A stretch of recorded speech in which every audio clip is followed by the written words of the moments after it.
The Eldest. Leo and Water are walking by a lake in Longting Park, Kaifeng, Henan Province, when they see an elder who is hysterical. The petite man wearing a rustic black jacket is screaming. The young lovers both see clearly how the man feels emotion like a young man, as if the many years he spent with his loving wife have now been erased, and he is who he was before they married, reduced to a passionate man looking for someone to love, now in a wrinkly, failing body. All of the emotion he invested in his marriage has returned, but the time will not return. Leo and Water don't stop walking, and they pretend not to be listening as the man hollers into his phone. For the elder, Earth has lost all its gravity.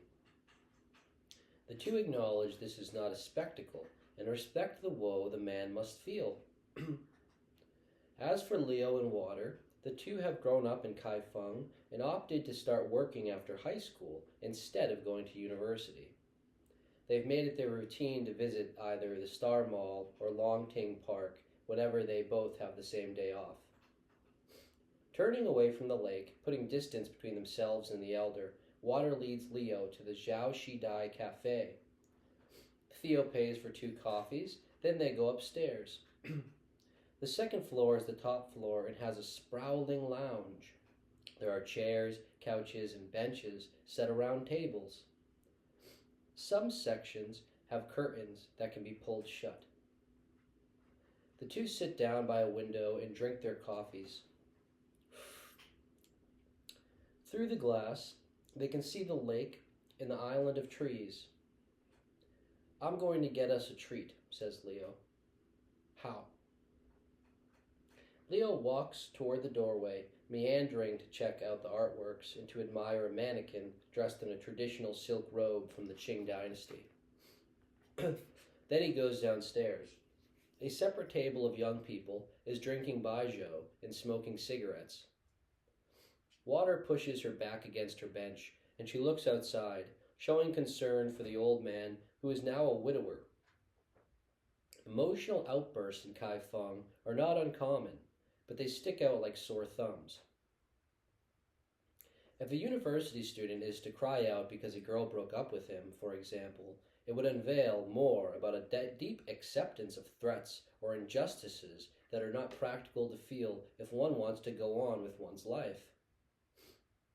In a bistro, a mile away from the cafe where Leo and Water date, a foreign teacher talks to her students in French about the Chinese government.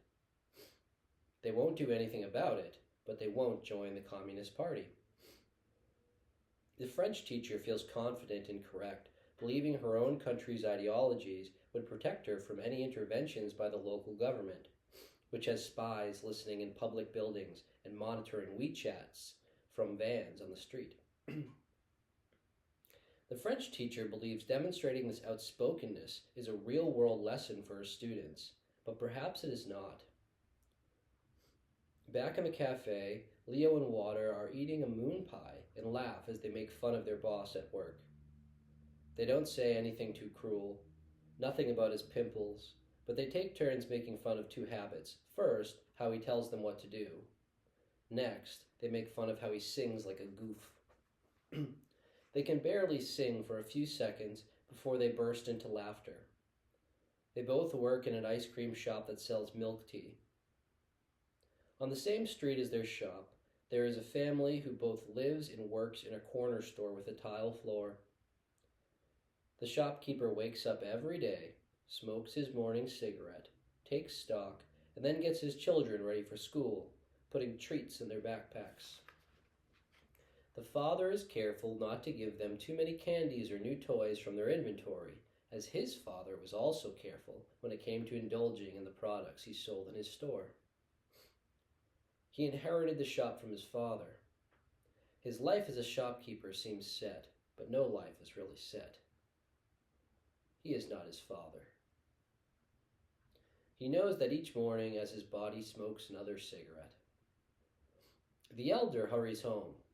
All is lost to him, he thinks. But all is not lost to him, as love, despite how it is represented today as an inevitable disappointment in Western films to make people aspire toward material success and social isolation, is a good thing, as ancient as that lake.